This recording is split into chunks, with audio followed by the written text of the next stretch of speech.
ভগৱন্তৰ কৃপা কাৰণে এই দেহাটো আমি পালো। এতিয়া পাই আমি অকৃতজ্ঞ হলো। এতিয়া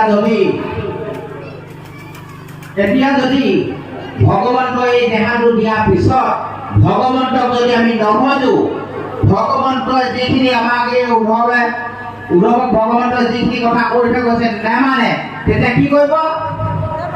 কি কৰিব চাব। যেতিয়া মৰিব, মৰাৰ পিছত বৰ পুতেকে মুখাগ্নি কৰিব। বৰ পুতেকে কি কৰিব? মুখাগ্নি কৰিব। মুখাগ্নি কিয় কৰিব? যে মাতৃগৰ্ভটোৱে প্ৰতিজ্ঞা কৰি আহিছিল নহয়, এতিয়া তই ঈশ্বৰৰ নাম নললি, সেইকাৰণে মুখত ক'ত দিব?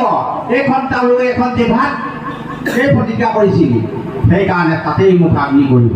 আমাৰ ভক্তিৰ লগত মুখাগ্নি নাই, কিন্তু কৰ্মকাণ্ডীয় ব্যৱস্থাত মুখাগ্নি আছে। মুখাগ্নি সেইকাৰণেই কৰা হৈছে, মাতৃগৰ্ভ তুমি স্বত্ব ভাঙিলা। সেইকাৰণে তাতিবাবে কৈছে আমি একতে যাৰ অন্ত একান্ত হ'ব লাগে। কিয় একান্ত হ'ব লাগে? মাতৃগৰ্ভত আমি প্ৰতিজ্ঞা কৰি আহিছোঁ, প্ৰভু তোমাকেই মই ভজিম।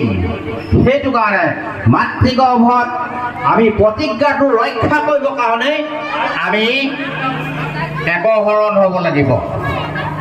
দেহাটো পাই আমি পাহৰিলে নহ'ব। সেইকাৰণে এই দেহাটো সাধাৰণ দেহা নহয়।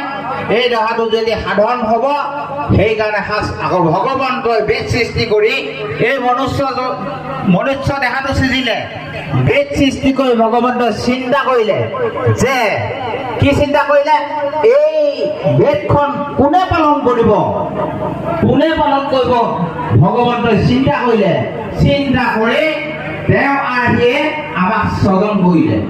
কোনো 84 লক্ষ প্ৰজাতিৰ ভিতৰত কোনো জীৱকে ইমান সুন্দৰকে স্বজন কৰা নাই। এই জীৱকো আমাক স্বজন কৰিলে।